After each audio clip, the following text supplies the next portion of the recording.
Hey, this is Evans at Motorcycle.com, and I am standing here on top of a ridge with the Antelope Valley behind me and the San Fernando Valley in front of me, way off a few miles that way.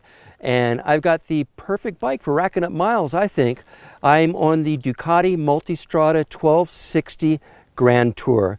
Yeah, it's a mouthful, but I've been having a lot of fun for the last week with this bike. So you probably want to know what makes the Grand Tour the Grand Tour. It's a Multistrada 1260S, which means it has the electronic suspension and all the doodads. And then it's got some extra stuff like this fancy color scheme, the standard heated grips, the bags come standard, and it's got this uber cushy seat here, which is great. This passenger seat will keep mama happy for the long haul. The rider's seat is pretty dang good too. But I've been thinking a lot while riding this bike. And I've decided that this is the type of long distance touring bike I'm meant to ride. I've gone cross country on Gold Wings. I've gone to the Arctic Ocean on an Electric Glide Ultra. And for the type of riding I like to do when I travel, something like a sport adventure tour. And I say sport adventure tour because the emphasis is on sport. This bike has 17-inch cast wheels. It does have Pirelli Scorpion trail tires, but that's just sort of a nod to off-roadish styling. If this were my bike, I'd burn these tires up and then put some real sport touring tires on, because these tires honestly probably have more off-road chops than I do, and that's not saying much. Getting back to riding the bike, it has the Multistrada engine, which means it has 1,262 cc's of displacement. It has the DVT variable valve timing, that's desmodromic variable valve timing. And what that means is when you twist the throttle, particularly in lower RPMs, is you have massive, massive torque. From above 3,500 RPMs, you're looking at like 74 pound-feet of torque, all the way up to the peak of 89 pound-feet. An engine this big that puts out 143 horsepower, even with these bags on it, you know, revving it out to the red line is going to get you in trouble. So where I've been having fun with this bike is riding the torque curve. I took it on a blast this weekend up the Angeles Crest and then on some tighter, twistier roads, and I just let this torque grunt me around, and I was smiling and laughing and having a great time. What can I tell you? On the freeway, it's got an adjustable windscreen, so I can fine-tune the buffeting that I get.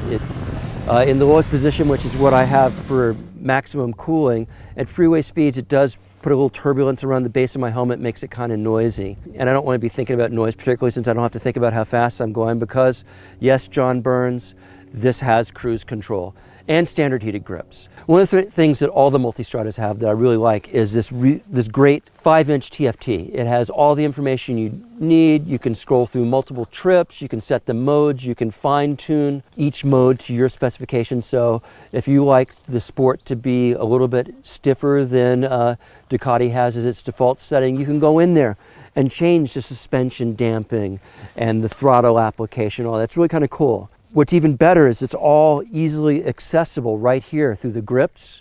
And I find myself, when I'm riding down the road and the road starts to get bumpy, I switch ride modes, because then it also changes the suspension. You know, I get on the freeway, I don't have to pull over and go through a menu. I just hit a button and set it to tour mode. It's really kind of nice.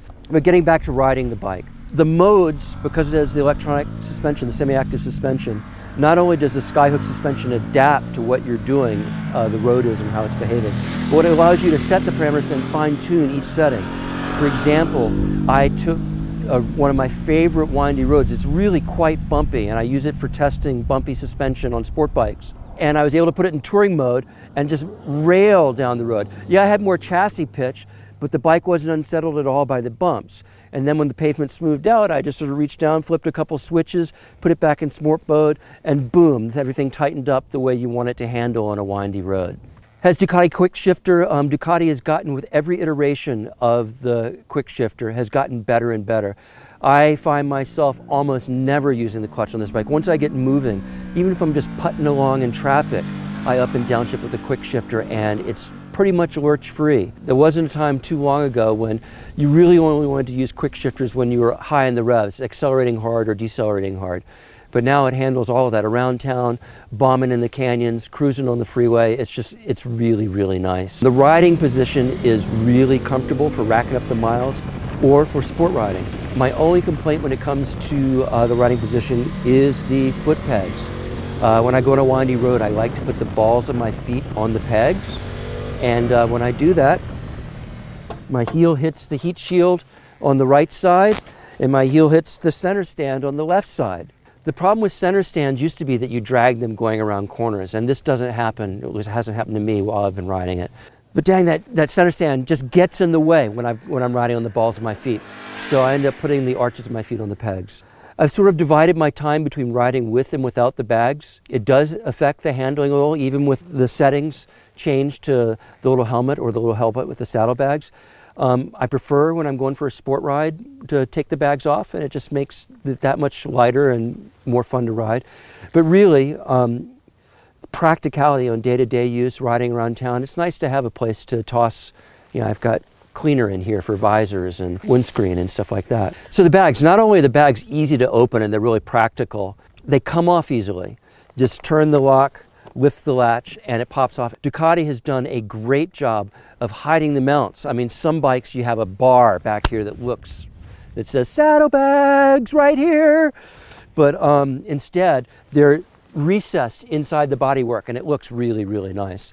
I don't know how sturdy they would be if you dropped the bike off the side stand or something, but they really are easy to use. I've talked about how much I love riding the torque curve of this engine. The DVT, really gives you torque down in the bottom and doesn't cost you anything up top power-wise. I just find the throttle response to be so seamless and powerful, and I know that some Ducati faithfuls say that they don't like the DVT. I think that's crazy talk. I really like the character that the engine has now. And naturally, when you have something that likes to accelerate, brakes come into play. And the brakes on this bike are pretty nice. It's got Brembo M50s in the front, which is absolute garbage because they're not Stylemas. What can I say? They are really rocking brakes, calipers. And the lever up here is nice. It's non-adjustable as far as changing the ratio, but that doesn't really matter. Has cornering ABS and tunable traction control and all of that, which is kind of fun to play with. And what's really amazing is that a bike that has a claimed weight of 518 pounds, I think.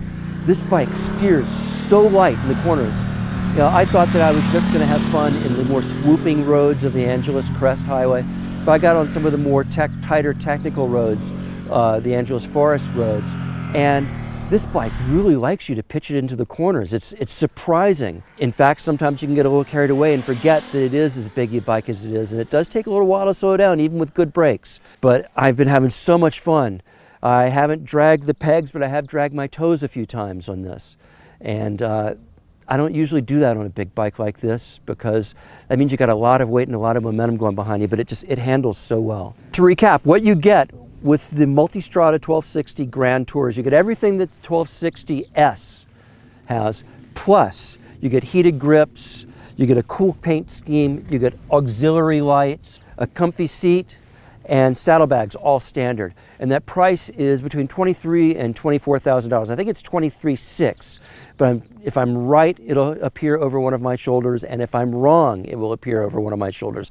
So it's a win-win either way. To learn more about the Ducati Multistrada 1260 Grand Tour, go to Motorcycle.com, read the story. We'll have the specs, we'll have the dyno chart right there, which is pretty impressive looking, and you'll have all my thoughts about it in a less off-the-cuff manner. So if you like the video, click like. If you don't click like, and I'll see you next time.